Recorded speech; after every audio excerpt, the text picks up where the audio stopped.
ஆனால் இந்த மாதிரிலாம் ஒரு பிரச்சனையும் இல்லை, ஒரு வேலையும் இல்லை, தண்டத்துக்கு தான் இருக்கேன். ஆனால் நான்லாம் ஜோன் அவுட் ஆகிறேன்.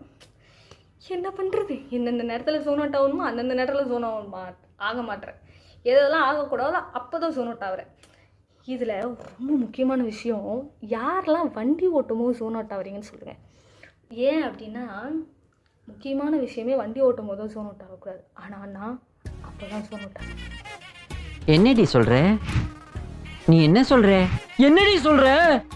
சைக்கிள் ஓட்டும் போதும் சரி, அப்படியே ஒரு லாரியை பார்த்துக்கிட்டே போவேன்.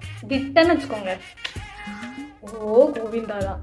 ஆனால் அப்போ ஜோன் அவுட் ஆகிறேன்னா, சரி ஓகே, வண்டி ஓட்டும் போது நம்ம ஜோன் அவுட் ஆகிறோம், நம்ம வண்டி தனியாக ஓட்டாதானே ஜோன் அவுட் ஆகிறோம், நம்ம பின்னாடி யாரையா உட்கார வச்சு பேசிக்கிட்டே போனால் ஜோன் அவுட் ஆக மாட்டோம் அப்படின்னு ஒரு நல்ல ஐடியாவோட பின்னாடி ஒரு ஆளை உட்கார வச்சு ஜோன் அவுட் ஆகும். ஆனால் நான் என்ன பண்ணுறேன், நானே ஒரு தற்கூறினா என் கூட சுற்றுறதும் ஒரு தற்கூரி.